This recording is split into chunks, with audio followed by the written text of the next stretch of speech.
Welcome back, Trailblazers. Before we dive into today's episode, I want to take a moment to talk about a tool that has completely transformed the way I plan and navigate my hikes, AllTrails Plus. As a Trailheads ambassador and the organizer of the Yakima Valley Trekkers, I'm out on the trails a lot. One of my favorite features of AllTrails Plus is the ability to edit and create my own maps. Conditions change, fallen trees, washed out sections, or even a last-minute reroute. And with AllTrails Plus, I can adjust my route on the fly and share it with others so everyone stays informed and safe. AllTrails Plus also gives you offline maps, wrong turn alerts, and 3D trail previews to help you stay on track and make the most of your adventure. And the best part, you can get 30% off an AllTrails Plus membership with my exclusive link in the episode show notes. So whether you're planning your next big trek or just looking for a new trail to explore, AllTrails Plus has you covered. Check it out and let's hit the trail.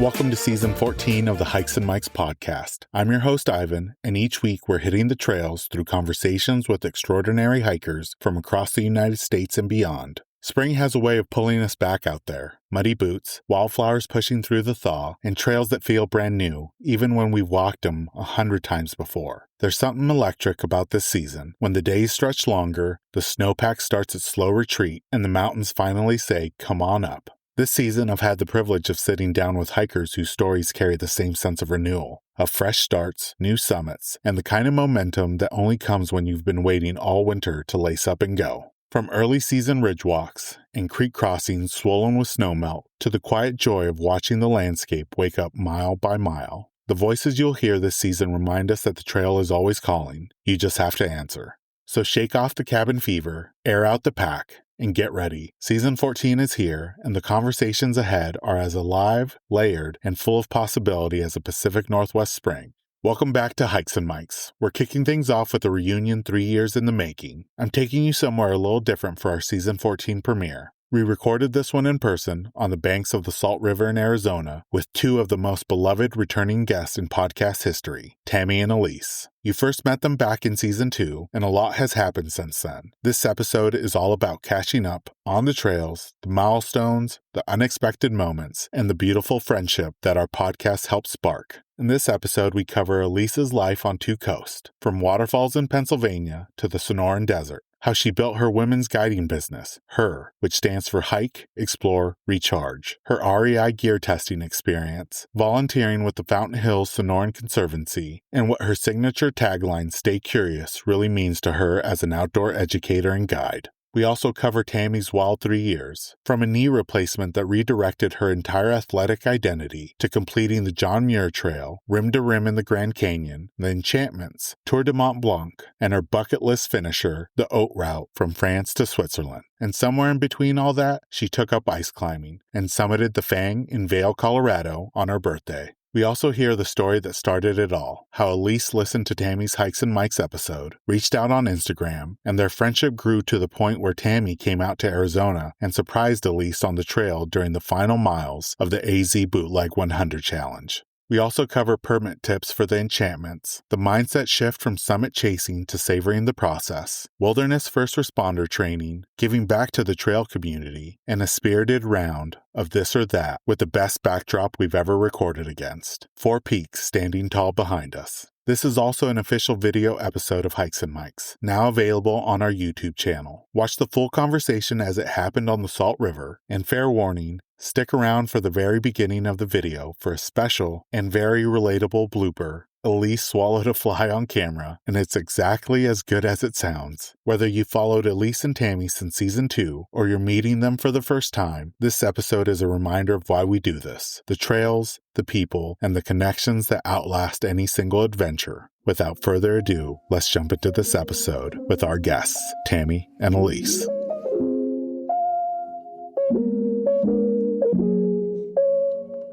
Welcome, everyone, to the season premiere of Hikes and Mikes. I have a really special episode for you guys. It's been 3 years since I've had both these guests with me, and we're going to be catching up with them, hearing what they're doing, and hearing something special that happened after their episodes aired. But I have Elise and Tami with me. You guys remember them from season 2 back in 2023. And we're just going to catch up with them first, and then we'll kind of hear some stories and what they've been up to. But Elise, can you share a little bit with the audience of who you are and how you got into hiking? Oh, that's a really long story, Ivan, and it probably is covered really well on our first, on our first episode. But just suffice it to say, I started hiking when I was young. I did a cross-country trip, and I just always loved hiking. And life didn't exactly permit me to continue that while I was raising my family and things. So I just decided a couple years ago that everybody was grown out of the house, and I had a lot of time to myself. And what did I want to do? And so it was hiking, and that's kind of what I got back into full force. Love it. Yeah. How about you, Tami? How'd you get into hiking? My story's a little bit crazier. I was a ball sport athlete for years, ever since I was 5 years old, and I blew out my knee in 2021, and my surgeon basically told me I needed a new sport. And so I was like, well, maybe I should try hiking and see if I like that. It's not going to do anything. I used to trail run off and on, but I don't call that hiking. It's just a little bit different to me. And it ended up hiking led to backpacking, and here I am. Yeah. And I can't wait to ask you about your new sport of ice climbing. But, since it has been 3 years since you've been on the podcast, Elise, I want to start off with you. What has life looked for you both on and off the trail since the last time we spoke? Life is busy, Ivan. It hasn't slowed down at all. I don't even know how it's been 3 years. I mean, it just seems like, it was only a couple of weeks ago that we did that. But I basically spend my time traveling and going back and forth between East Coast and West Coast, where I maintain sort of two different lives. So when I'm out west, I get to travel, hike, and do all these really cool things that I love to do. And when I go back east, I put my family hat back on and I spend time with my children and my grandchildren. I also hike out there. There's awesome waterfalls and things to do there. So it doesn't stop, but life does look a little bit different. But I've just been on the go for 3 years, and it's wonderful. Yeah. And I love that your bio says, hike adventures for women. Yes. Do it her way. What does that philosophy mean to you now compared to when you first started building your community years ago? So my community actually was just my hikes, my solo hikes, and I needed an outlet and something to do with them. And I was like, oh, I could journal, I could do this. And then I was like, no, I'm just going to, throw it out there. I'm going to, build an account. So, from that, it sort of morphed into, once I got my guide certification, I decided that there's a lot of women approached me and said, we would really love to do what you do, but we're afraid we don't know how to do it. So, I have this little business and I take women out, and the do it her way. So the HER is actually capitalized, and HER stands for Hike, Explore, Recharge. And so that's what, that's how that whole philosophy was built, is like, come on out, I'm going to show you how to do these things, and we're going to go out and we're going to have a wonderful time. So, yeah. Love the community that you're building. And yeah, I do too. I think one thing that was really great to see is that REI reached out to you to do some gear testing. They did. Which I think for any hiker, that's like a goal. It was a dream. Yeah. Can you share a little bit about how that happened, and what does gear testing kind of look like for you? So gear testing, REI just sort of had an open call for gear testers, and I belong to some other, organizations that I help support and that I help guide for. And they were like, if you have anybody that you want to send our way. So that's the kind of short version of how that happened. But yeah, when they have something that they think suits what I do, they'll reach out, whether it's apparel or gear. And so I got to test one of their great new gear duffel bags. It was just a prototype, and I got to take that on the road. So that went on a month-long trip up through the Four Corners, and I beat that thing around. I mean, we stayed in a hogan. We got dragged through dirt and rocks and mud, and it held up really well. So, yeah, it's a lot of fun. I enjoy that. Yeah. Thank you, REI. Now, you mentioned that you're kind of living these two hiking lives with the East Coast and now in the Southwest. This backdrop and this weather in March or even Amazing. February is amazing. How is it compared to, your summer months in Pennsylvania? How does the landscape look? And then what are the trails like? Right. So Pennsylvania is green and lush and beautiful.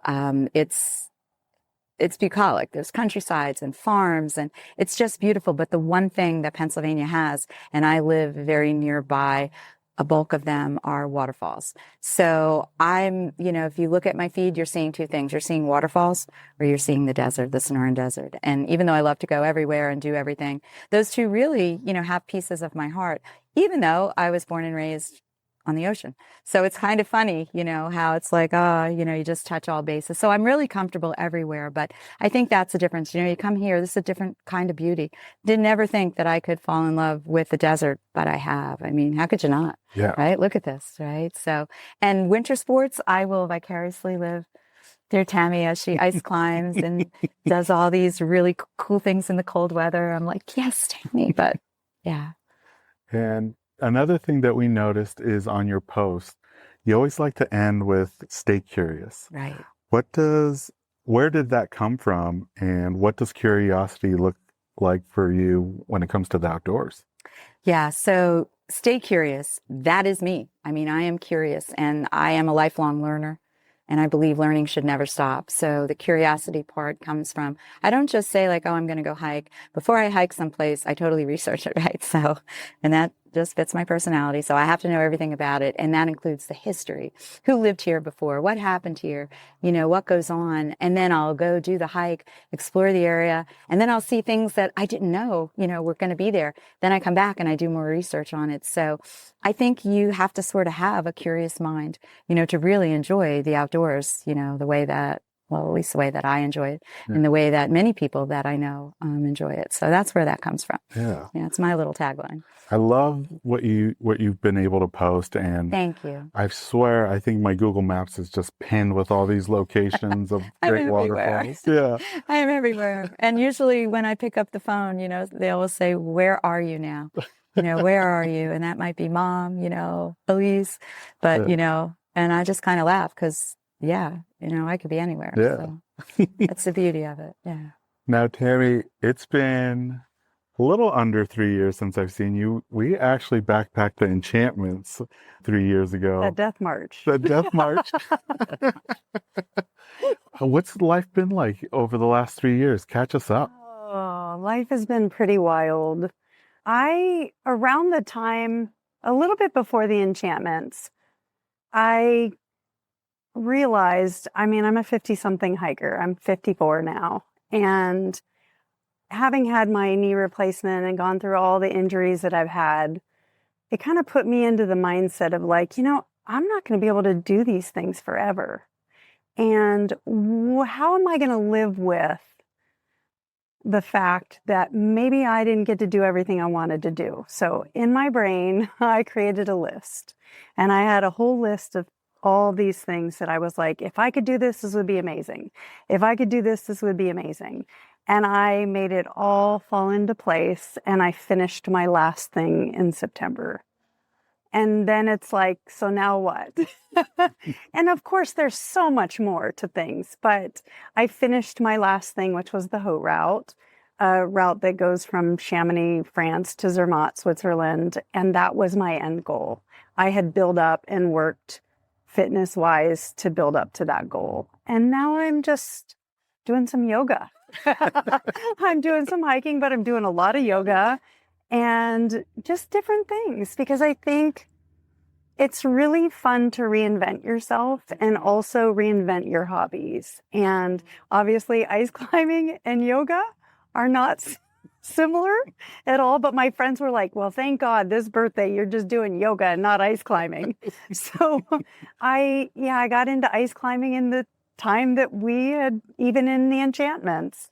And for me, I just knew that if I reached a point in my life where I was on the couch and I was never able to do X, X, and X, then I don't know if I would have survived with that. With it be okay. So I went for it. Yeah. So it's been a wild 3 years since we were last, since the Enchantments even too, because that was what, 2024? Is it 2020? Well, I think it was 2024 that we did it in the fall. It was summer, late summer. Mm-hmm. Yeah. And that was big for me because I have never done 2,000 feet and 3/4 of a mile in scree and maybe didn't know what I was signing up for, but we did it. We did. We did it. We went up Asgard and we came right back down Asgard and we both might have fallen a couple times, but that's okay. We survived. I still look at that sun hoodie from that trip because I fell and it took a chunk out of my sun hoodie. And I look at it, I'm like, that's Asgard. Those are wounds. It was lovely. And I mean, for you to have invited me to that was like, there was no way that year. That was one thing I was definitely coming for. I drove up. I'm like, yes, I'm coming. It was so much fun. And it's perfect timing because, people have put in their entries for the permit. And I think this week people will find out if they got it. For those that did submit or are hoping to get the Enchantments permit, what's one piece of advice that you'd give them for Asgard? If they're going up Asgard and over or up Asgard and down? Yeah, would you recommend going there? No, I would never do that again. I don't repeat things anyway, usually. I would probably do Enchantments again, though, if it were up and over. Because that was a little harrowing coming back down. I mean, I think in everything, I've over the last couple of years, I've had this change in my brain about, up until like my Whitney summit, I didn't even think I was going to summit Whitney. I was the least person that was going to make it up Whitney. And then I was on this, summit thing. And then it was actually my ice climbing guide who changed my mentality last year. And she said to me, as I'm getting ready to go up this crazy 130-foot ice fall way out of my range, she said, I want you to enjoy the moment. I want you to enjoy the process of it. Whether or not you make it all the way up, whether or not it happens, the most important part is the process. So I would say if you're doing the Enchantments, really take it in. Really enjoy Kolchak Lake for a little bit because we got lucky. We got to enjoy it for a few days. But it's just like sometimes when you get past something, it's like, oh, I wish I could go back there for an hour or something. And I think the idea for me now is like, don't rush things. Just enjoy the moment and really be in the moment. Yeah. Yeah. And I kind of want to dive deeper into that mindset switch because like once you set your sights on backpacking, like you hit the ground running with John Muir Trail, rim to rim in the Grand Canyon, Enchantments, and then I think most recently Tour de Mont Blanc. Mm-hmm. What was that switch for you when it came to backpacking? Well, I honestly had backpacked years ago, and maybe we talked about this in the first episode. I should have gone back and listened, but I backpacked one time with my husband back when we were first married in Missouri. And we had our dogs with us and we heard wolves and it was just not good. We went to the car in the middle of the night and that was the end of it. And I was like, I'm never doing this again. And it was my oldest daughter during COVID who said, hey, do you want to go up to Idaho and Montana with me and we'll do a road trip and maybe we'll backpack into these hot springs? And I was like, to be honest, I was 6 weeks out from one of my knee surgeries. Now, it was a knee surgery that I was cleared for, I'm just saying, but it was a basic cleanup. My meniscus sent me on my way, but I didn't have skills. And we ended up, there was a thunderstorm through the night. It was like really crazy, lightning everywhere, smoke because there were fires. And we just didn't know what we were doing, really. I remember hanging a bag in a tree and grizzly bear. And we had bear spray, but still, like I had no idea what I was doing. And I got home. I had used a borrowed backpack. I got home and I was like, oh, this is for me. If I can't play tennis anymore, if I can't do ball sports anymore, then I need something that is new to me that I can be challenged with. And I just am that person that needs to be continuously challenged. So I was like, I'm going to do the John Muir Trail. And I didn't know what I was getting myself into. There's a pattern here. This happens to me often. I bite off more than I think I can chew. Usually it works out somehow. One day it's not, and that's going to be okay now. Yeah. But yeah, backpacking just blew up for me. I love backpacking. And I occasionally will take women out for the first time and men out and kids out who've never been backpacking who say, hey, I don't feel confident. And we'll just go to find some, 3-mile hike, something simple like Alamere Falls is a really good one because for us it's like 6 miles there, and it turned into so much more, and I get to share the joy of it, and it's not just something I keep to myself. Yeah. So backpacking is really special. And that's blossomed to now ice climbing. You mentioned that for your birthday last year, you were ice climbing, and I think it's called the Fang. Yes. In Vail. Yes. How did ice climbing kind of come about for you? Well, my husband's a skier, okay? And we were going on this trip to France, and he was meeting up with all of his friends. Everybody skied but me, pretty much. There were a couple of the other women that didn't ski, but I'm like an adventure person. I took my snowshoes with me and figured, why not? So I had the Tour de Mont Blanc planned for the next summer. So I knew I was going to be back in Chamonix, like just 4 months later.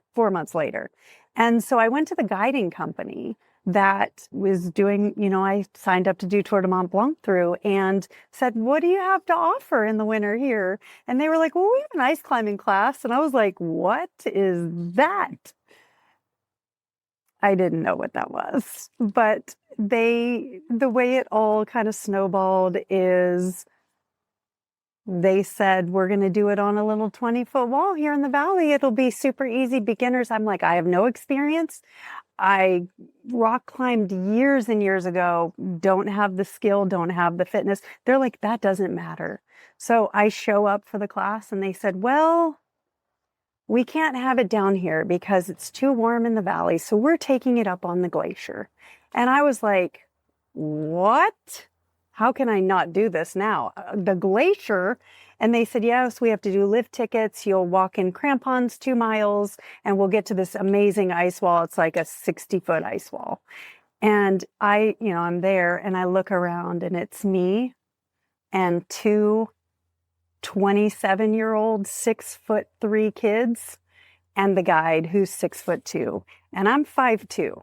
And I have to take 1.5 steps for everyone that's 6'2". And I'm just like, I'm doing this. And I got up to the wall and thought, this is so crazy. What am I doing? And I was hooked. I was just hooked. I came home. Ice climbing was over because the season is very short. It's a really January, February, very rarely December, very rarely into March, just because the ice can't form. And said, this is what I'm doing next year. And so I hired guides, and it was on Instagram that I saw the Fang, and I was like, I'm doing that. I didn't know what that was. It was way out of my league as a beginner ice climber, but I worked really hard. I trained every day. I hired guides. I climbed in California. My guide in Colorado is amazing. She's shorter than me. She's just a little spitfire. I love her to death. And we just had this beautiful moment on my birthday that was so special that I think I'll have a bond with her for the rest of my life. It just was something I deeply wanted. When we walked up to it, didn't realize I was actually going to do that. It was straight vertical, way out of my range. But I shimmied my way up it. It wasn't pretty in places. It was very scrappy, but I climbed the Fang. You got it. Incredible. And you're having fun with it too, because one of my favorite pictures is when you guys dress up in costumes. How did that kind of come about? Well, okay. So I've been an athlete my whole life, right? I mean, I'm not the best athlete, but I've been an athlete, right? Mm-hmm. So I'm coming into a sport where I'm a beginner, right? I'm going to Ice Fest, which is full of all the pros in the world. Everyone's coming in. You have people who've been climbing since they were like 10 years old, right? Ice climbing since they were 20 years old or whatever, And then there's me. And so I'm going to find a way to not be uncool. So I told my friend, here's the deal.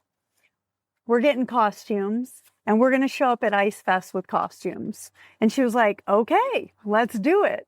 And so we showed up at Ice Fest and it was a riot. I mean, we were obviously the only ones in costumes. We didn't climb during our clinics that way, but we walked around town. We were always in costume. We went to the parties in costume, and it just became a way of like making it fun. I'm all about making it fun. Like if we're not having a good time, then why are we doing it? You know? 100%. And so yeah, so we were known as the woodland creatures at Ice Fest.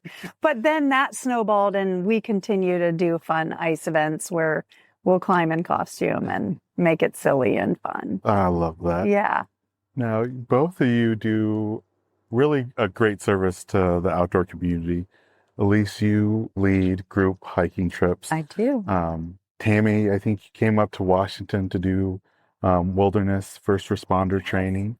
How is it giving back to the community in those different areas? I mean, I think it's wonderful. I've always been somebody who has been involved in community service. I've done mission trips over to the Dominican Republic. When Hurricane Katrina hit, we did a huge fundraiser in our front yard, which involved all the children in town. I mean, it was just wonderful. And that's just, part of who I am and part of how I get a lot of enjoyment. So when I come to Arizona, I volunteer locally with the Fountain Hills Sonoran Conservancy. So I lead hikes there and, guide and just stay at the trailhead and help people who are showing up for the first time, who don't have any idea of, what they're doing. And so, yeah, I just believe that's really, part of what you should be doing, to help the community. Yeah. I mean, I can just add to that. Lisa and I are a lot alike. I've been volunteering for years. For 10 years, I co-founded a nonprofit and helped run it with another mom. And I've always had that, need to give back. And me getting my wilderness first responder was a little piece in the puzzle for me because I do like to take people backpacking. I haven't figured out what I want to do with that and how I want to do with that because I do volunteer for the Tahoe Rim Trail as a trail ambassador. So eventually probably what it's all going to lead to as I'm publicly saying this, I'll probably end up guiding for the Tahoe Rim Trail eventually or doing something on my own or whatever. But for me, the wilderness first responder, I've always had my CPR certification since I was 16 years old. We did that in high school and it was a thing that, I kept up over the years. It would lapse a little bit here and there. And then I had a daughter with a medical condition. So I kept up with it at that point. And I came across a gentleman on trail, really my first backpacking trip outside of my one with my daughter. And I came across a man that was injured on trail and found myself flustered. Like, I don't really know what to do. He had a head wound and clearly was disoriented and I didn't know what to do. Fortunately, I was a half a mile from the trailhead and I ran and got the ranger and was just like, I gave him like a tissue. It was really helpless. And it led to me getting my wilderness first aid, which then I was like, I really want to expand on this because I do think if we're recreating in the outdoors, you never know when an emergency is going to happen. And to be honest with you, I haven't used my woofer in the wilderness yet, but I've used it twice in real life. 2 days after I got home, I witnessed an accident, had to get out and help the person get to the trauma, deal with all the 911, and then a drowning in my pool. And I've had to use it. And I'm grateful that I had it because with the drowning, there was nobody that knew how to do CPR.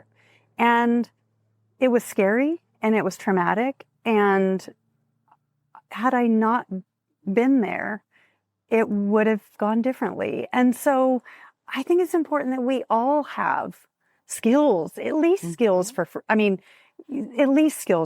aid, and it's huge for me. I don't know what my life is going to lead into. Who knows? I love teaching. So who knows what that's going to lead into, but I'd like to volunteer a little bit with SARS, perhaps. I'm also 54. So I have these moments where I'm like, I'm too old to do that. And everybody's like, no, your wisdom is what stars teams need. They need a woman with wisdom who's like grounded, who can say, no, this is what we're doing. So I'm kind of like toying with that a little bit. I have a SARS unit not far from me that manages the Tahoe Basin. So I may start thinking about volunteering for them as well. Ooh, that's But yeah. exciting. Yeah. Now, kind of shifting gears, this episode came about because Elise, you mentioned or you reached out and shared a really touching story that the podcast, both your episodes, it kind of connected you. And then Tami posted a great video a couple years ago of surprising you on the trail. Absolutely. Can you kind of give the backstory of how you guys met first virtually and then in person? And then Tami, I'd love to get insight on surprising Elise at the trailhead as well. It was really a very special time. As I said, when your podcasts come up, I listen to them. I try to connect with the guests you have on because they're always so interesting. You do a wonderful job of, selecting who you're going to, spotlight on your, on your show.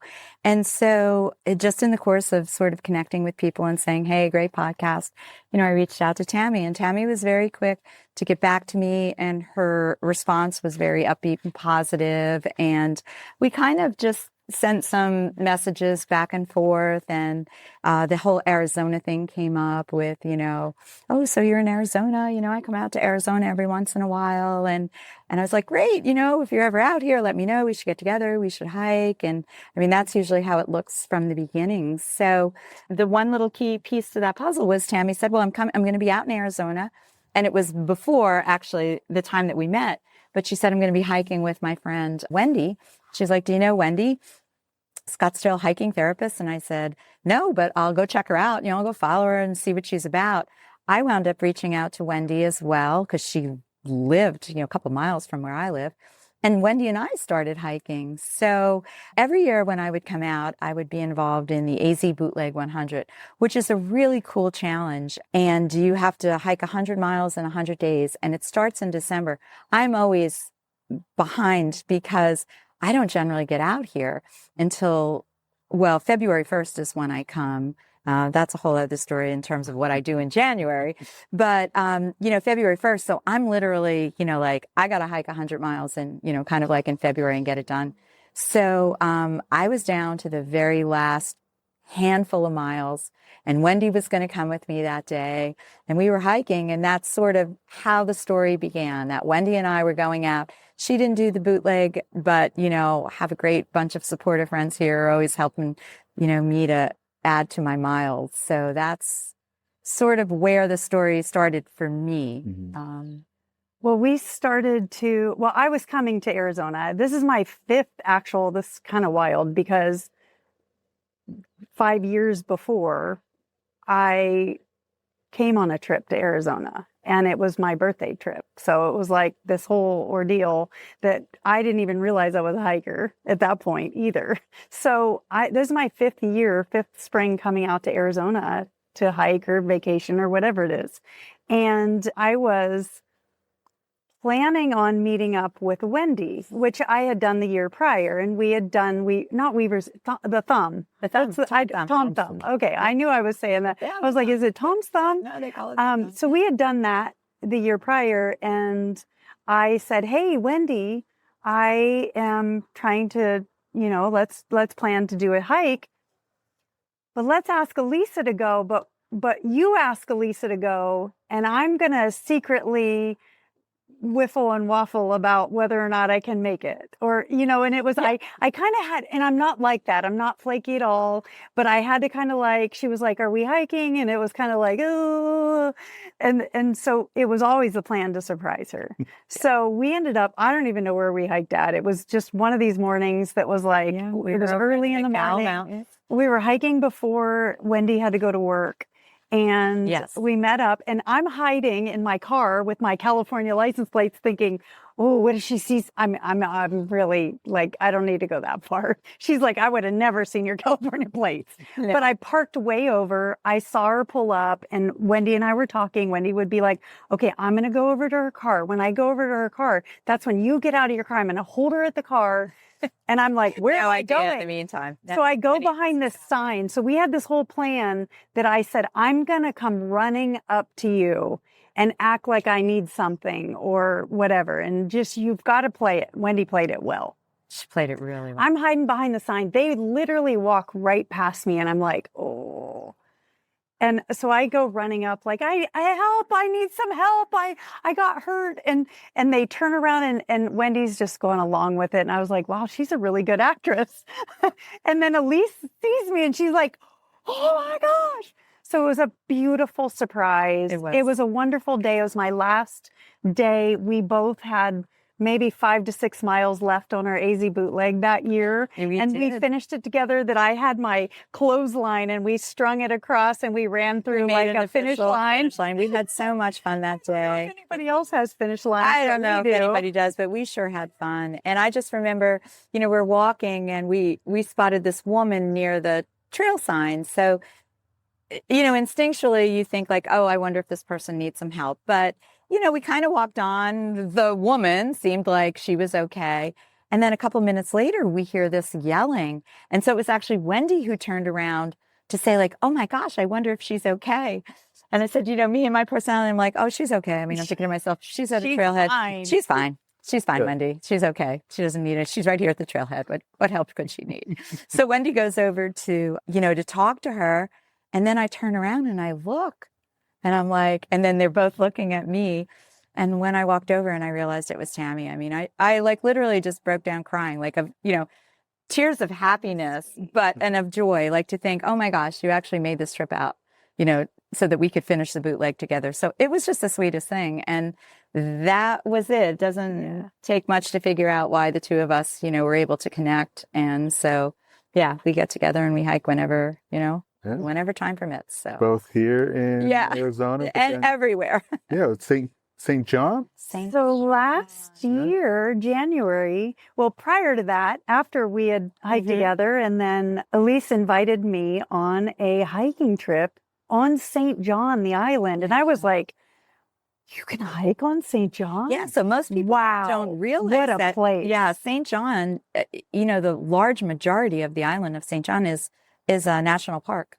So, you go there and it's an amazing place. And I've been there numerous times. I mean, more times than I can count. And it's just a place that you keep wanting to go back to. So again, it's like I'm hiking all these amazing trails and I'm kind of out there, on my own. And I thought this would be such a great place to bring ladies to.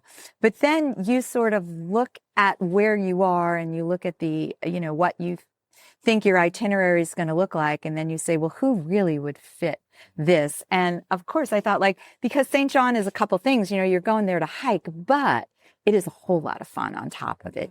Everything about the island is just magic. So I'm like, oh, I wonder if Tami would want to go. And well, the other thing too is she infuses history into all of her hiking, which is really beautiful. Like I definitely like to learn about places that I'm at, but Elise has the history, the depth of it. And that St. John trip really touched me in so many ways. And the places that we went to and visited and the history that she had behind it, it was a really rich trip for me. It was a great It definitely really impacted me. It was beautiful. It was diverse there. We learned all about slavery, which was really the depth of really fascinating, some of the history that we learned there. And we had fun at the beach. And we had fun at the beach. And we had fun at the National Park. We did. We stayed on Cinnamon Bay. Oh, yeah, which was just She amazing. Set us up for the best trip. And honestly, I feel like I'm always when I'm doing trips, I'm always the one that is the organizer, right? I'm the leader. People rely on me usually, be like, oh, she's going to figure it out. Well, I got to show up and I get off the ferry and there's Elise with a Jeep, smiling, laughing, saying, come on. And I had to do nothing but hike and nothing but eat and nothing but beach. It was great. We hiked every day and we did. It was beautiful. Yeah, the reef trail. I mean, we got to see those little snails. And do you remember we found that nail? We found that We found a primitive nail. We did at the historic site. It was It part was of the site. incredible. I mean, it was just amazing. It's a great, It's a beautiful place. and places like that, they're hard to reconcile, right? Because they're so beautiful, but you realize that they were built, on the backs of, of slavery. And so it's this really sort of hard thing to wrap your head around, because here you are enjoying it, but I think St. John does a great job of preserving and presenting the history of their island in such a way that when you go there, I mean, unless you never leave Cruz Bay where you arrive into, there's no way that you can't not learn, the history of that island. So absolutely a great trip. And like I said, for as many times as I've been there, I don't think I had as good a time as I had, with Tami coming with me. So yeah, totally great. Totally great trip. We had a lot of fun. And I know that both of you are doing this on a yearly basis, and it's something that I'm trying to do each year, is just try to meet more of the people I know online in person. How has that been for each of you since the last time we spoke? Because you guys have met so many of your Instagram friends, which are now real life friends that you've gone hiking and backpacking with. How's that been? I mean, for me, it's been amazing. I mean, I've traveled to Montana, met Instagram, friends up there, traveled all over really. And so you kind of you can get a feel for people, if they reach out or you reach out to them or whatever, you connect, you can really find the people who are truly authentic and ones who share your own philosophy about just life and about everything else. Like, would this be a person I would, get along with? And is this somebody I could meet up with and hike with? And I've never been disappointed. I mean, in the people that I have met through, and mostly, through Instagram, that's my main, thing that I do. So yeah, for me, I think it's been absolutely wonderful, in that. And I know Tammy's a whole lot more extroverted than I am, and she's met a whole lot more people than I have. I tend to be a little more quiet sometimes, but it's okay. I actually just got back from Asia with an Instagram friend. Yeah. I mean, I met her. Well, I mean, it is Instagram, but I did meet her through the AZ Bootleg, and we hiked together 2 years ago, and then last year. And last year she said, "Hey, I'm going to go do a yoga retreat in Thailand in February of next year. I don't really have a lot of friends that would be willing to do that. Would you want to go?" I was like, yoga. Yeah. Me, I'm like a bull in a china shop in yoga. But I was like, yes, I'm going to practice and I will join you. And so we had a blast together. She lives here and I hike with her when I'm here. I actually just saw her a couple days ago, not for hiking, but for dinner. But yeah, I think that outdoorsy people are special. They really are. There's a love for the outdoors. There's a passion for the outdoors.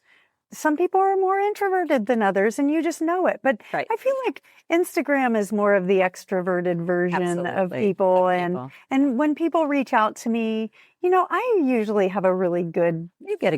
I get a feel of it, and I can tell if, like, I just met a guy that's from the Bay Area at my REI like a couple months ago, and we walked around REI a little bit and went and had coffee together. Super nice guy.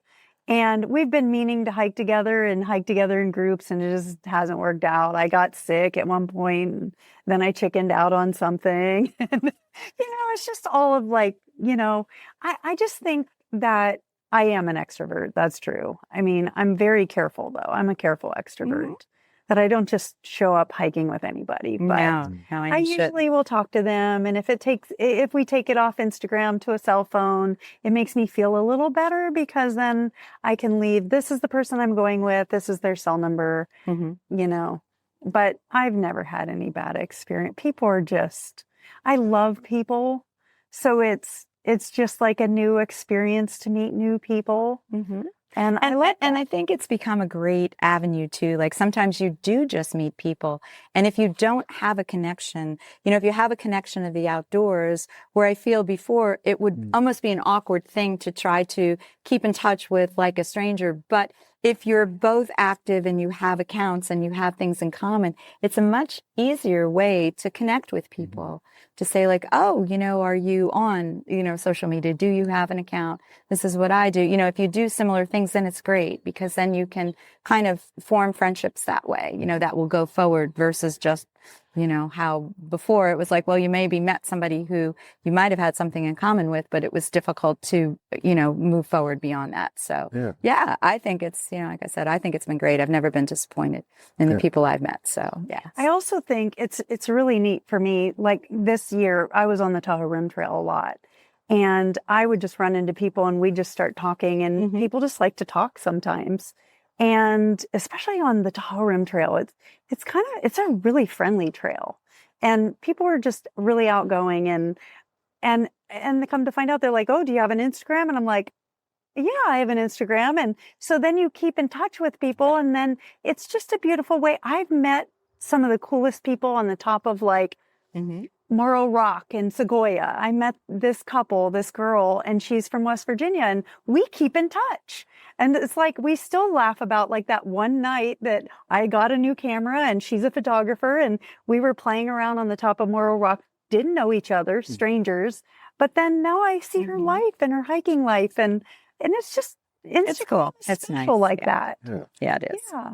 And at least for me personally, like when I get to enjoy hikes with other guests or people that I've met through Instagram, I love seeing how the dynamics play out. And for you guys, you know, Elise, you're a group hike leader. Tami, you're an ambassador. You do have that wilderness safety background. What is the roles when you guys are hiking together? Do you guys fall into a specific role? I think it just kind of depends on where we are. She's way more experienced than I am too. With hiking and guiding and stuff like that. So I'm very much, I mean, if you ask me, I'm a very dominant person, right? I'm usually like the one that's doing things or leading things. It's a fun role to be able to not, you know, I do rely on Elise to you know. I'm a very careful planner, and I think that the guide, you know, going through and getting my guide certification where you had to, you know, there's lots of steps that go into it, but you realize like how important it is to know where you are and things like that. So I don't easily defer to other people. And I only defer to other people out on a trail if I really have confidence in who they are. And the last time that I did, it was many, many years ago. It was before I had my guide training. I was up in Sedona and I was with some friends up there.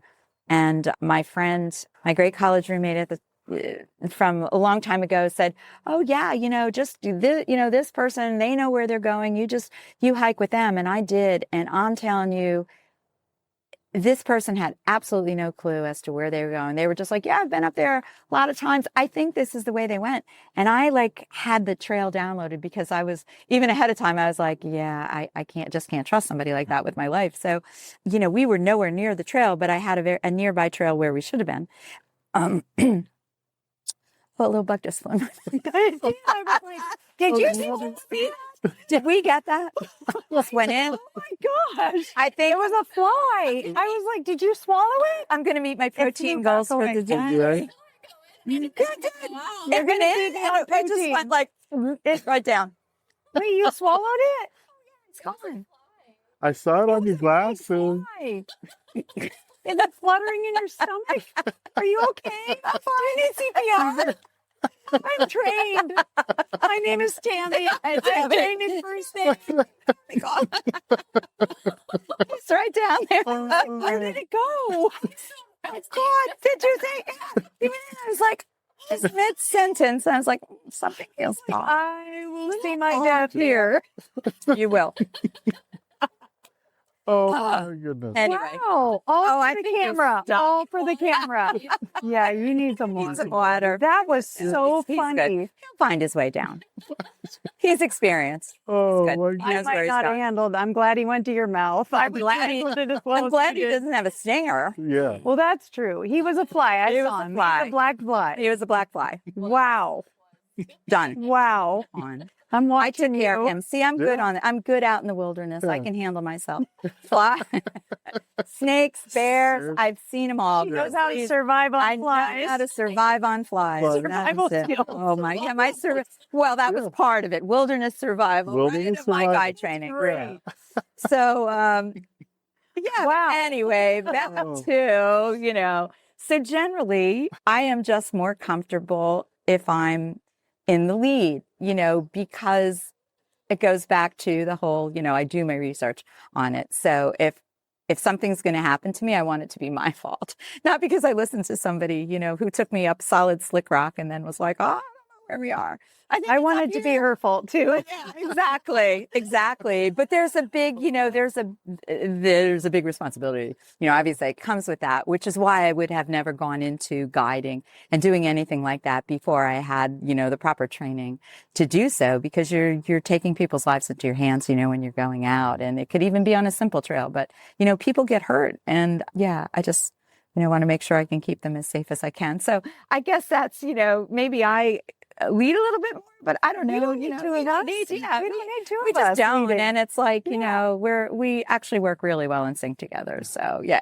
I'm actually directionally challenged anyway. So that's the truth. If I would never guide her. Yeah. We each she'd be like, we're going the wrong way. Yeah. Within seconds. And I'm like, well, okay, so we are. You go a little off trail.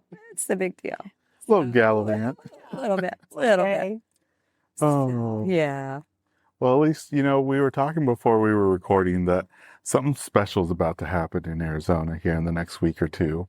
And you got a chance to photograph it and see it. I did. And that's the cougar shadow over the superstitions. Yes. And then we haven't seen any. I'm hoping we see some today, but we're next to the Salt River.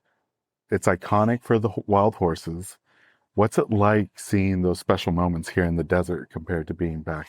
I mean, there's so many special moments here, especially along the Salt River. And the whole way that I wound up relocating or spending, at least half of my year here. And it's not a traditional 6 month. I kind of go back and forth with that because there's only a certain amount of time that I could take without seeing my family. So, my family isn't here and they will not move here, although they're all grown older, leading their own lives, but I still need to get back and see them. So I go back and forth, but the moments, how I wound up in the East Valley was, that in itself was a pretty amazing story. This was not the place that I targeted when I said I wanted a place, to come to in Arizona, but it's where I wound up. And I think it's, where I should be. I mean, this corridor, and I'm so happy we're able to actually do, to do this here today, because this is filled with so much and so many special things. And those wild horses are, oh my God, they're magnificent to see.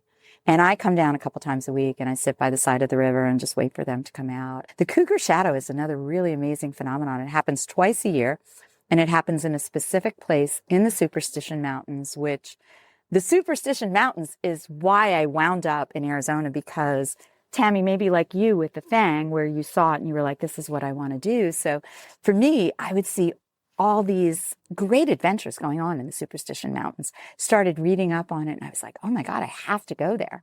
So the first time I came, did a little bit of hiking. Next time I came, I hiked Flatiron, which was insane. And I was hooked. And I was like, this is it. If I'm coming to Arizona, I need to be within a reasonable driving distance of the Superstition Mountains.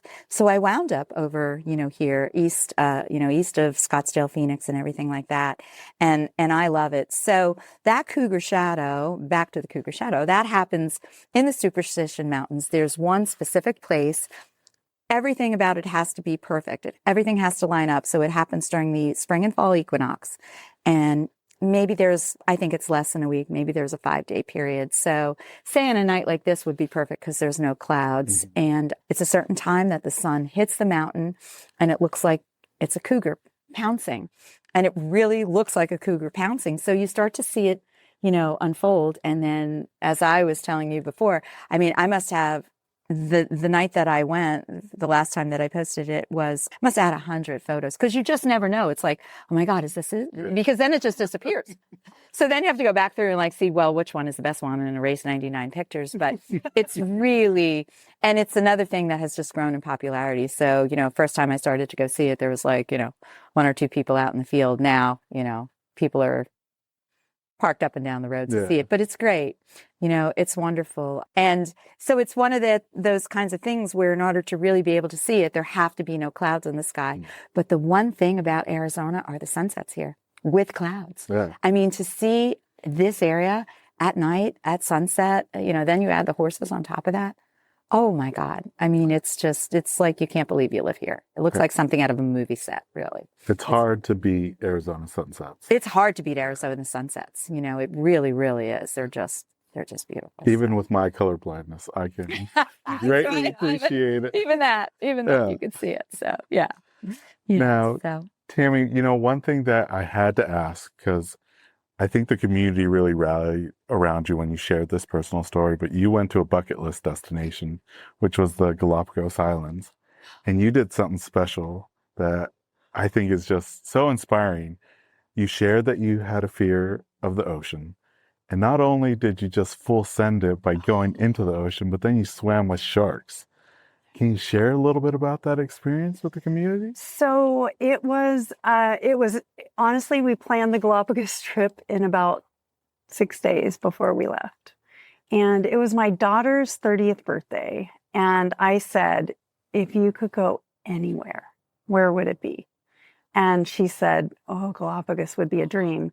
She is a wildlife photographer. So she works for a wildlife care association in Sacramento and does photography, does their marketing and stuff like that. So she's always taking photos of animals. And I thought, oh, that's actually kind of cool. But like the logistics of Galapagos are not easy. It's once you get there, it's not expensive, but getting there is expensive. And you're paying high fees for the national park, but it's also so well preserved around there. So we went and we started the process of planning it. And I said, what do you want to do while we're there? And she said, well, I want to go snorkeling at this kicker rock. And I was like, oh my gosh. Okay. Well, truth be told, when I was a kid, I was stung by jellyfish twice. One was a man-o-war that stuck to my leg in Florida. Oh. And then, believe it or not, I was scuba certified when I was 26. So we lived in Okinawa at the time. My husband was in the military, and he and I both got scuba certified.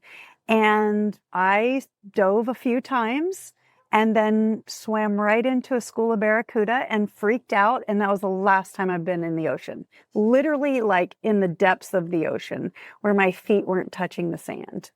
And so this was a big sacrifice. This was a big fear. I mean, I have a severe fear of the ocean, but in Galapagos, there aren't predators. So the sharks aren't the kind of sharks that are going to eat you. And I just said, you know what? Let's do it. Let's just do it. It was a 360, they call it a 360 tour that goes around the island of San Cristobal. I think it's San Cristobal.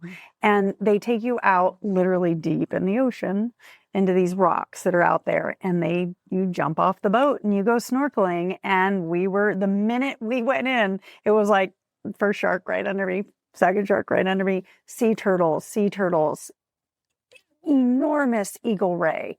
And I was just like, I've been missing this my whole life. So I think I'm going to go back and get dive recertified. I kind of needed it. I've always had a lot of fears as I've gotten older and had children. I think having children does something to you. Like my husband was military. He was gone a lot and my kids needed me, right? And so it's not like this hero thing, like my kids need me. It's like, what happens if I'm not around, right? I'm the glue that does everything and knows everything.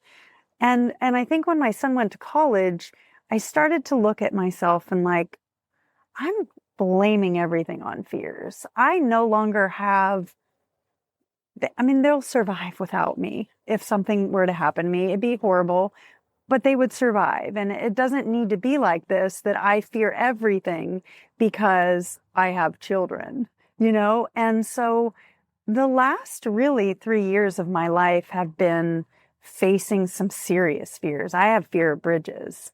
I've worked through that. I had to go on a suspension bridge on the John Muir Trail, and I was terrified. And I did it. And I've worked out the fear of suspension bridges. I've been on at least 20 suspension bridges in the last couple of years fighting those fears. And the ocean was truly the last major fear that I've had that I needed to really overcome. And I honestly loved Galapagos and I loved snorkeling. And I think if anybody would have a bucket list, if you call it a bucket list trip, and you love animals, the Galapagos is where it's at. It is, you're walking around at you have dinner, you walk out of the restaurant, and the sea lions are sleeping on the park benches. And they're laying around, they're in the streets. One was laying with his head on the curb. And it's just a place of like safety for animals. Like nobody touches them. Nobody messes with them. I mean, you're swimming on the beach with sea lions and lizards or iguanas. They have, the Galapagos is the only place in the world that has swimming iguanas. And it's just rich and colorful. It is a beautiful place.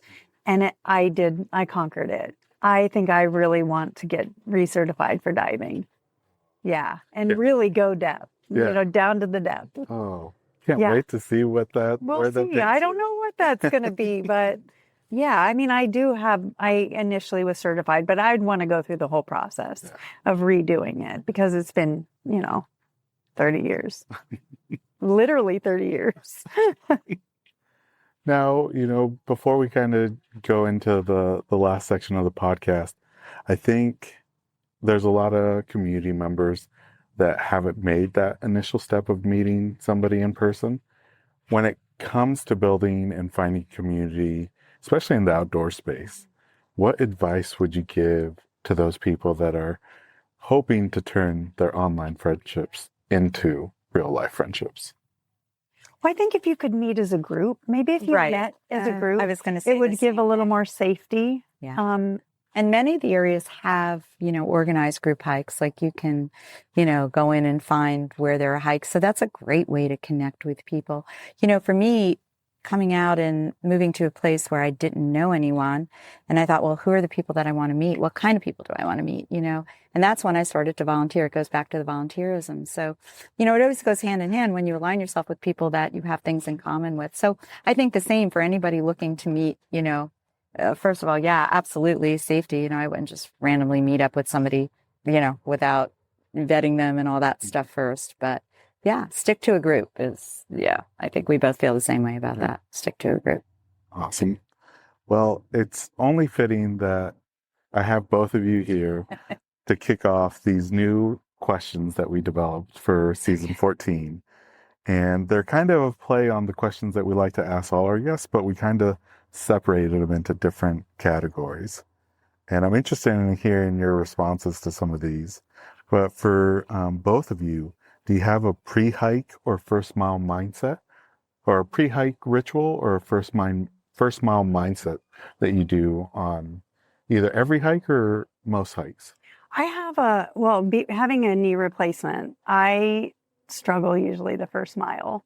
So I have to get into that frame of like, okay, the first mile is going to be a little slow. I'm going to be stiff. It's going to be fine. But then I'm going to kick in at the 1 mile. But other than that, that's, I just kind of get into that frame. Like this first mile is going to be hard and that's just what it is. And then I get going and I'm fine. Sort of the same. There's no ritual, there's no routine. I make sure I get up early, make sure I hydrate, the night before, morning of, to get out there. And I too start slow. I think, Tami and I have talked about this, like between us, we've probably had 10 knee surgeries. So, for anybody out there who's thinking, oh, I'm getting older and I'm not going to be able to do this. Nah, that's not it. You can do it. So I'm kind of the same way. I just need to make sure that my muscles are warmed up, and that I'm stretched and flexed and ready to go. And I don't do that ahead of time. I mean, I do that my first mile on the trail. I just take my time and do it that way. So, yeah. This next one's about post-hike. Is there a go-to post-hike meal or drink that you like to get? No, I'm a really mindful eater. So I avoid, I don't love to, I can't say, oh, I go chow out on burgers and beers and things like that. I don't, but, I do like to eat after a hike, that's for sure. And my go-to food is pizza. So that I love. Yeah. Good wood-fired pizza. Okay. Yeah. I'm less mindful. I go for the burger and beer. It's okay. Well, you have more fun. She would just sit there with me and watch. But I would. I'm kidding. No. No. I discussed this with some friends. I always thought that pizza was going to be up there as like a popular post-hike. meal, but somebody said something to me that I think rings true. When it comes to burgers, it's hard to mess up a burger. It's true. It True. is hard to mess up pizza. Yeah. That's very true. I feel like with a pizza, like Yeah. you can get bad pizza that's still like Yeah. nutritional, but it's hard to get a bad burger. Yeah. That's Yeah. true. That's true. Yeah. That's true. Now, this next one's about gear, and you guys have been able to test out gear from all different levels. What's one piece of gear that you guys won't compromise on? Won't compromise on footwear. Absolutely footwear, because it's everything. It's what supports you, right? So if your feet aren't comfortable, if you've got blisters, or if your shoes don't fit right, you that's it. You're not going anywhere. So for me, it's definitely my footwear. And I only wear Solomons. Love them. They're just the greatest shoes ever. So That's a really hard question, because I want to say my Garmin, but it's also like socks. yeah, well, So I only wear Injinji socks, Right, so because I that's never your- get blisters in them. Right. So it's like, I'll go with socks. yeah, It's hard for me to not think that my Garmin's in my pack, because it Yeah. always is. Yeah, But exactly. we'll go with socks. Yeah. I love it. You got me into the toe socks. They're the best. They are. They really are the best. Yeah. Yeah. It's the one sock that I've never had issues with blisters. Yep. Where like even the merino wool or alpaca, depending on the shoe, they'll give me blisters. They're the Oh, best. wow. I'm glad you're using them, because I think they're the best. I mean, I've been using Injinji since 2022 or early Mhm. 2022. Yeah. And you're Long. an ambassador now, right? What? You're an I ambassador. am. I'm one of their team athlete Oh, members. Yeah. awesome. I'm such a lover of Injinji, and Mhm. I usually, when I'm backpacking, I'll have a pair on in the back of my pack drying, because I like to, that is one thing that I will bring as a luxury, is having multiple pairs of socks, because it's really important to have dry feet. Mhm. And so it's always a conversation starter. People are like, what's that? What are those socks? Yeah. Like, the best socks on the planet? You haven't found them yet? Yeah. Yeah. Love Yeah. that. Now, this next one is on the flip side. What's the most overrated piece of gear when it comes to outdoor gear? I'll go first. I'm gonna let Tami go, because she's just more of the backpacker. I get these ads all the time too, and I'm like, I'm like critical on my weight, on my carrying my pack weight, and I don't understand the pumps for the air mattresses. They're like, talked about that. they have to have battery. I mean, I'm like really minimalist, right? And I'm thinking, if I can't blow into my stuff sack and push it 3 times into my pad and blow it up for 21 days on the JMT, tired, hungry, frustrated, I mean, come on. Like, that is such a luxury item. And I just, no, I've never tried one, just because I'm too skimpy on the weight. But that just to me it's not really a backpacker product. Yeah, really. I mean, I know a lot of people have them, so no offense to anybody who has it, but I'm not carrying that 4 ounces or the battery to back it up. To do it. Yeah, I don't, I pack light, right? I carry only what I need. So basically everything that I have in my Everything's pack, overrated. yeah. Yeah, pretty much. I mean, but when you think about it, you carry your essentials, you carry the things you need. Anything beyond that, I don't carry. I mean, I'm not one that goes in for gimmicky things, or I need this or I need that, I could tell you the things that are indispensable, but in terms of things that are overrated, yeah, I keep it to a bare minimum. I just don't spend the money on stuff like that, on the glitzy stuff. So yeah. All right. And this is going to be a tough one for both of you, because there's so many to choose from. But what's a trail or an adventure that sticks out for you still to this day? Ooh. Oh, I know. I mean, Or that changed you?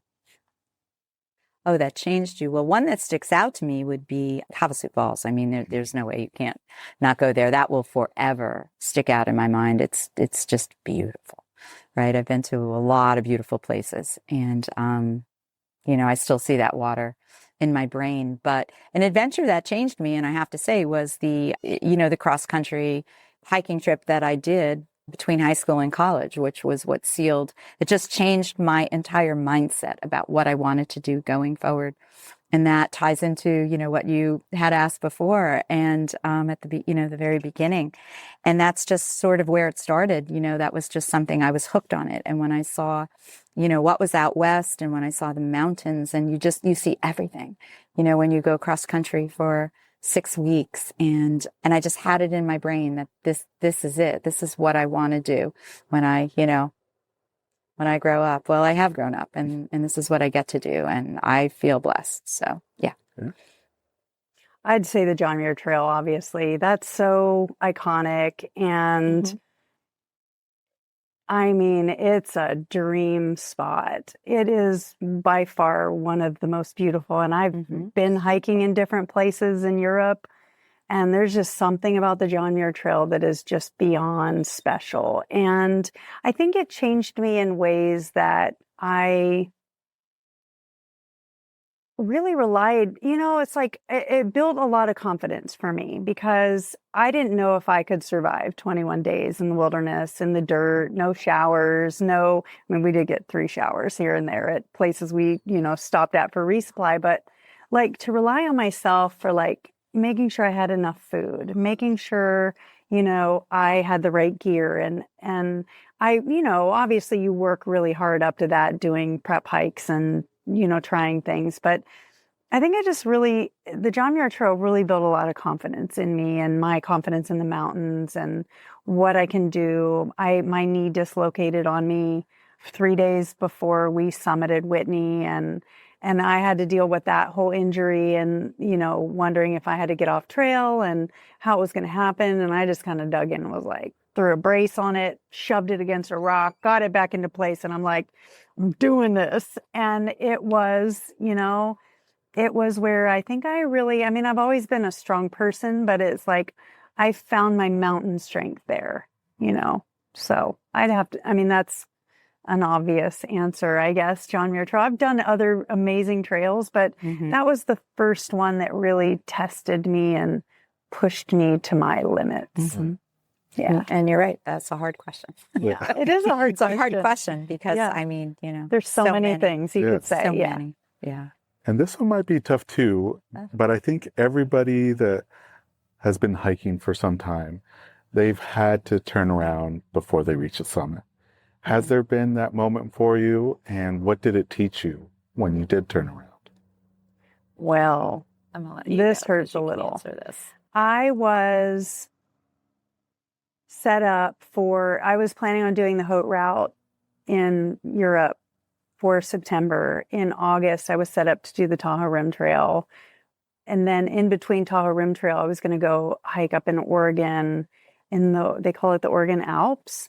And I got sick on the Tahoe Rim Trail on literally day 2 probably, and got a horrific sinus infection and kept trying to push through because I'm like, this is what I need this to prepare for, 4,200 ascent, 3,800 descent days. Like, how am I going to be ready for this if I don't do the Tahoe? And the Tahoe Rim Trail is so special to me. So I got about 50 miles of it done and had to bail. And I've never had to bail on a trail like that before. I've never been sick on trail. And it really hit me hard. But it also created this little mindset for me about how I'm experiencing things. And when I look back on my 4 lovely days on the Tahoe Rim Trail, it was glorious. I met amazing people. It was beautiful. I can't wait to get back. So, but that was my first failed, it's not a summit, but it was my first failed trail. And it was hard to swallow, but I survived. Here I am. And for me, summits are not generally what I reach for. So I have summited, Humphreys Peak. I've gotten to, a couple places like that, but I'm a destination hiker, right? So I don't always say I'm going to go, climb that summit. If that summit happens to be, where it ends up, then I'm good. So, my experiences are a little bit different because I don't do the multi-day. I've done it a couple times, but that's not my focus, So no, I can't think of any place that I've any adventure that I've started out on that I haven't been able to complete, but again, for different reasons. Yeah. So, yeah. So, yeah. Okay. Now, this one, you kind of shared a few things that are percolating for 2026. And I feel like we're barely getting into the hiking season for most of the West and even the East. Is there any exciting adventures on the horizon for either of you for 2026?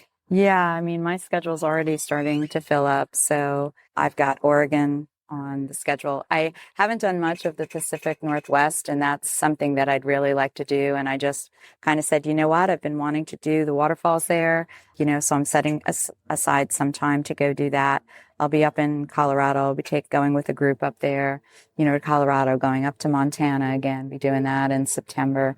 This summer I'll get back down to Tennessee. Florida is always a place that I go, but the adventure down in Florida is very different. And I plan to be doing a whole lot more overlanding, and just being out and spending time out in the, out in the great beyond, So yeah, I got a lot on the lineup. Yeah. Can't wait. Excited. Yeah, excited. Yeah, it's going to be some good stuff.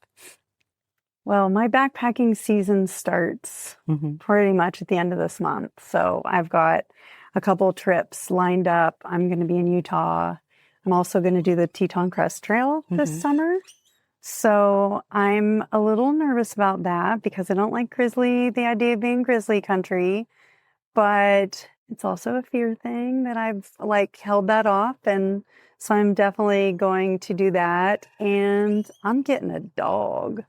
Oh, gosh.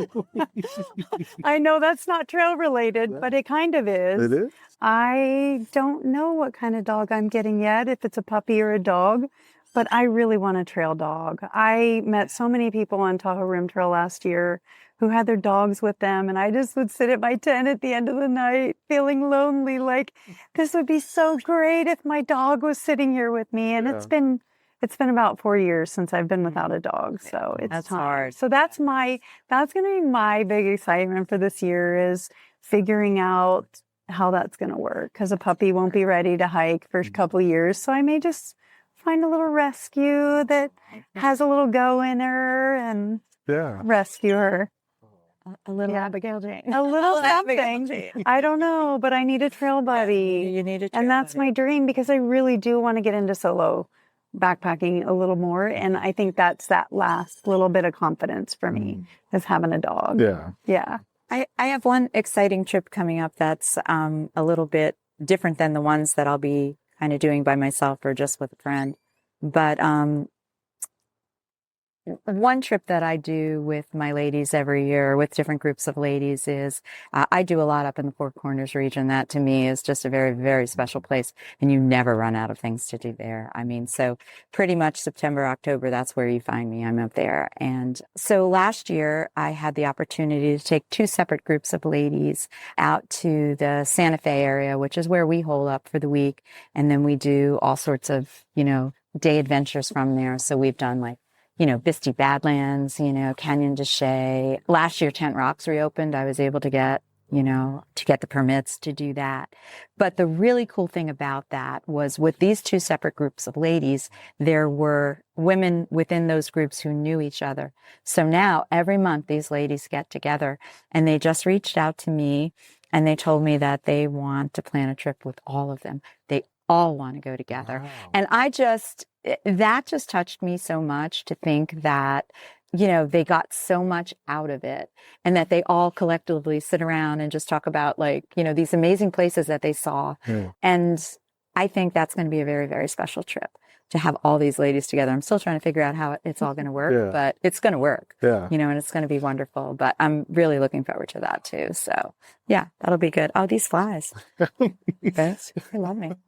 Well, I can't wait to see what 2026 brings for both of you. I'm really looking forward to seeing where it takes you. I'm interested in seeing what dog you get, what little companion. Yeah, I'm excited. For folks, at least, that are interested in learning more about your trips, how can they find out about the group and maybe some upcoming trips that might be planned? I have a website, which they can go to, and that's hikeexplorerecharge.com. But honestly, the best way to do it is just to reach out to me on Instagram with that same handle and, send me a note, and I like to arrange trips with people. I do have some pre-planned trips that people are more than welcome to join. But really what I love to do is to take small groups of women together who know each other and put something very special together for them to do that. So that's what and it works, like I said, always. We had one woman from Colorado who plugged in with a group of ladies from Pennsylvania, and now she wants to come on this trip too. I mean, it's great, so yeah. Wow, Thank you. beautiful. That's how they can find me. Yes. Perfect. Well, now we get to the end of the podcast, the this or that questions. Okay. These have changed this season. So there's a couple new ones, and I think we brought back some ones from season 2 that you might remember. Okay. Or maybe not. Go ahead.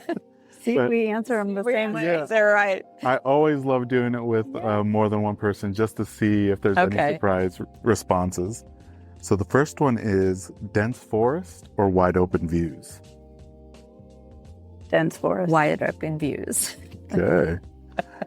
And this one's a little tough, but peak bagging or wandering miles? Wandering miles. I mean, I'm still going to have to say a little peak bagging, but I don't know, peak bagging. I'll go with that. And then both of you have done this, and I'm curious to see what you choose, but if you had a preference, cabin stay or tent camping? Cabin stay. Oh, that's hard. Honestly, I really prefer a tent stay because you end up in places that you can't be in a cabin, and that's special. Okay. This one's going to be tough. And maybe not so tough for you, Elise, but bug bites or blisters? Bug bites. I'll take bug bites too in a second. Bug bites for 100, yeah. And then one of our new controversial ones, when it comes to putting in those log miles, are you more of a music on the trail, whether it's a podcast, audiobook, or music, or nature sounds only? Nature sounds only. Nature sounds only. I don't have any music. I want to hear the birds. Yep. I want to hear everything. Yeah, for sure. And then this one's about your footwear. Trail runners or hiking boots? Trail runners. Trail runners. I will never put my foot in a hiking boot. No, they're just unless I'm snowshoeing, but otherwise I can't. They're they're restrictive. And they're heavy, you know. Yeah. And hiking boots, if your legs are shorter, just where they hit you, it hits very differently, than a tall person. For me, it hits. Yeah. So I don't do hiking boots. Yeah. Okay. And then the follow-up question, just because I found out about this during my research on shoes, Vibram outsole or just the standard brand outsole that's on there? Vibram outsoles. Although even my sandals have them, my clogs have them. You can't. I'm all about these soles. You can't not They're the have best. them here. Yeah. You just can't. They're great. They grip I've rocks. never slipped. They get you through sand. Yeah. Yeah. Exactly. Even when I was on JMT in my Ultra Olympus, and they were just destroyed from 3 weeks on granite, just constantly, they still had a nice grip to them. Yeah. Yep. Yeah. I got back from Sedona, and I sort of chuckle when I'm up there because it's like you're literally going up slick rock, right? And it's like you feel like a mountain goat or something. I mean, there's just no stopping you. Yeah. It's like boom, boom, boom, and it's all the footwear. It's really all the footwear that allows you to do that. So yeah, totally. Yeah. Now this next one might be tough, but when it comes to summit conditions, would you rather take a windy summit day or a cloudy summit day? Windy, any day. If I worked that hard to get up there and I can't see something, what a bummer. Yeah, I mean, I hear you on that, but I just remember summiting Humphreys and the wind. I mean, I felt like I wasn't going to make it. I mean, I felt like I was going to get blown off. The wind was so strong. So I might say cloudy just for safety reasons. The wind is pretty treacherous when you're up high like that. So, yeah. Now this one might be hard, but it might be easy. But national parks are hidden gems. Hidden gems. I'm a hidden gems too. Totally. I mean, I do love national parks. Yeah. But I want to find the place that nobody knows and go where the crowds are not. Exactly. My goal is to be away from the crowds. And national parks are, I mean, they are treasures. And I have been to them, and I would totally, make sure that I visit them. But, I always make sure that I have a lot of hidden gems planned as well. So. And thank you for helping choose this location, because there's some traffic, but it's nothing like any national parks or national monuments. No. But beautiful views. Beautiful views. I'm so glad it worked out, really, honestly. This was, And together nicely. I just realized that's 4 peaks behind this. Exactly. Oh my goodness, yeah. If you ever spend time in the car with me, that's right, there's 4 peaks. There's 4 peaks. No matter where I say that all the time. I love 4 peaks. There's 4 peaks. We went and did No the matter where Apache we are. Trail yesterday. Yeah, we Jeep. jeeped to the Apache Trail. Nice. And So it was like 4 peaks, 4 peaks. well, because you get to see it from every angle, and Red Mountain, which is what I see from my backyard. And that's another one, because when you're down on the Salt, the Salt crosses. So right now the Salt River is on this side of the highway. But when you go down a little bit further, there's a bridge, and then the Salt River goes under the bridge, and then the Salt River's on that side. And then that brings you closer to the mountains over there. And so I'm always looking for, wherever I'm hiking, if I could see 4 peaks or Red Mountain, I know I'm like, home, So, yeah. Love that. Yeah. Now, this one's a tough one in previous seasons, but spring wildflowers or fall colors?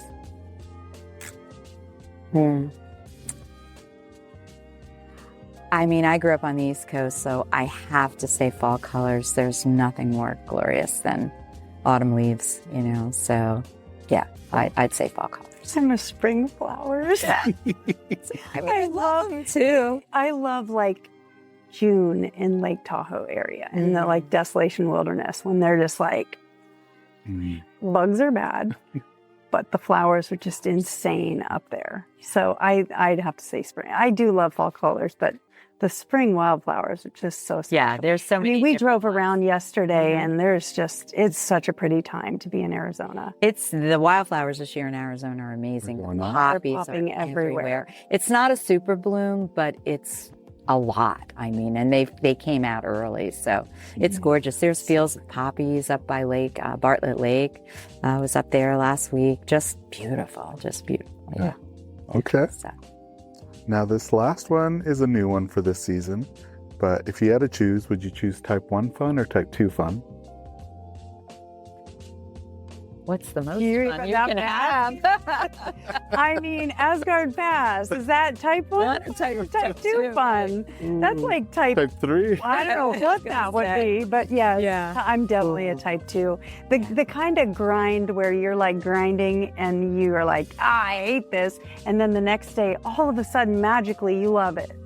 What is that about? Yeah. You forget. You forget. You forget. Right. Yeah, that was great. We had such a great time. It was amazing. Yeah, definitely type 2 or beyond. I enjoy life. I think the people that I'm with, I need to be with people who also enjoy life. There's, so you need to have fun. Life isn't always easy, so you have to make it fun. Oh, I love that. Yeah.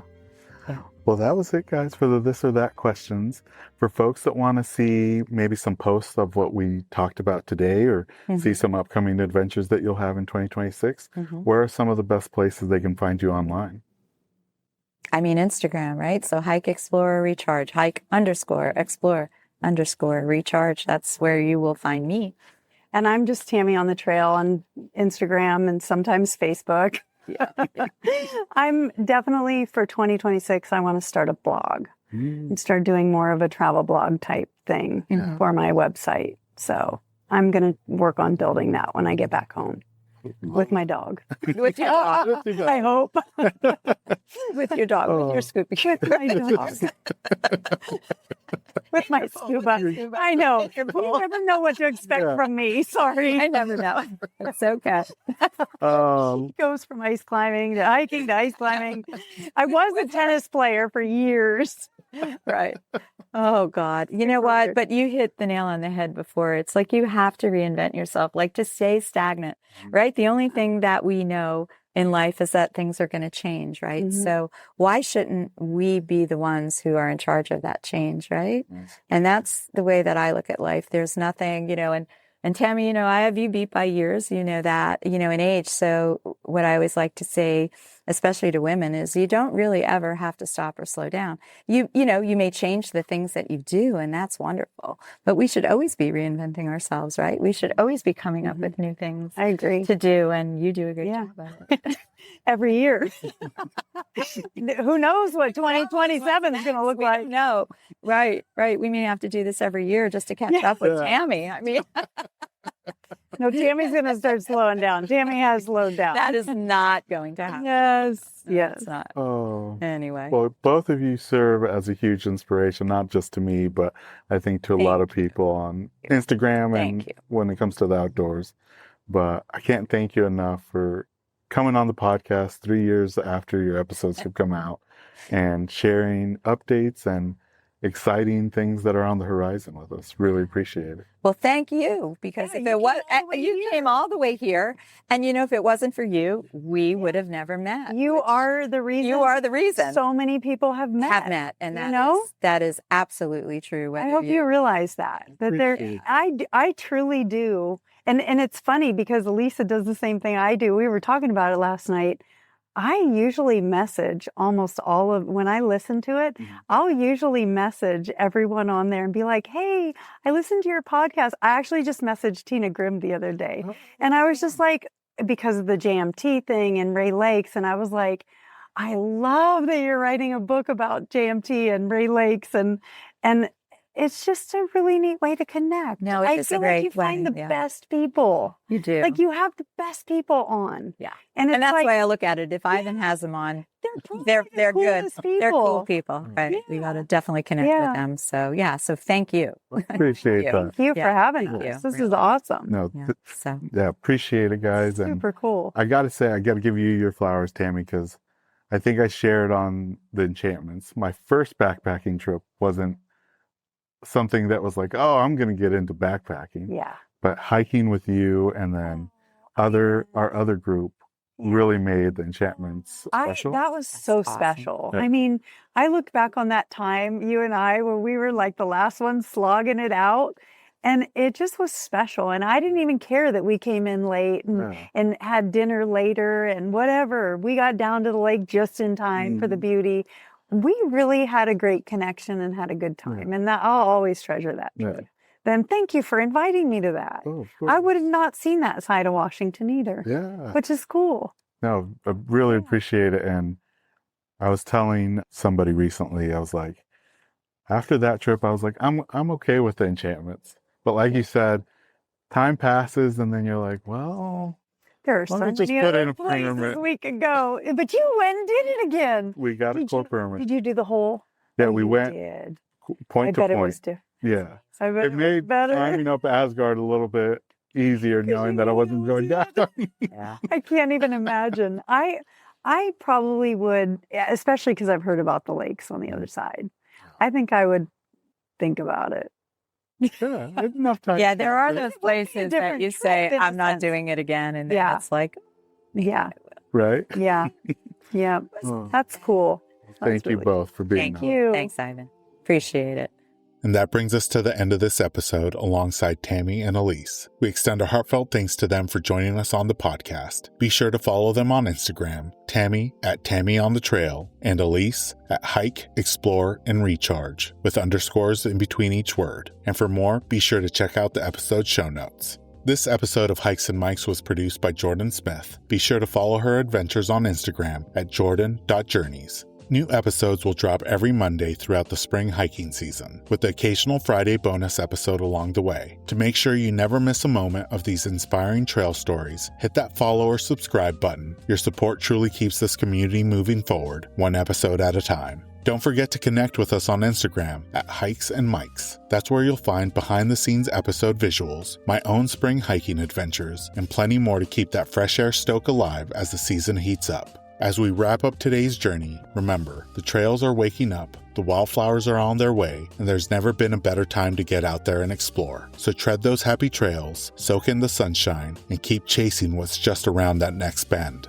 Until next time, my fellow hikers, happy hiking. This episode's music was created by Ketsa. Follow along with him on Instagram at Ketsa Music. This episode is brought to you by Ursa Minor Outfitters. Folks, I'm absolutely in love with my loon mug. It's handmade. It's an absolute piece of art. Whether it's at the office or at the house, people keep asking to check it out. If you're not a loon fan, they also have other beautiful mugs for wildlife fans of moose, bears, and eagles. They specialize in products highlighting the outdoors and local pride through quality design by local artists. They've even started expanding into items beyond mugs, like apparel, dog accessories, and soon candles and more. They also try to partner and highlight other small businesses, and in some cases, forego profits in lieu of charitable giving to help their community, such as the dog rescue. So check them out, ursaminoroutfitters.com, and enter promo code HikesMikes10 at checkout to receive 10% off your order. And for our four-legged hiking partners, they also have a portable silicone dog bowl and also a sweet over-the-collar dog bandana. Go check them out, ursaminoroutfitters.com, and don't forget to enter promo code HikesMikes10 at checkout to receive 10% off your order.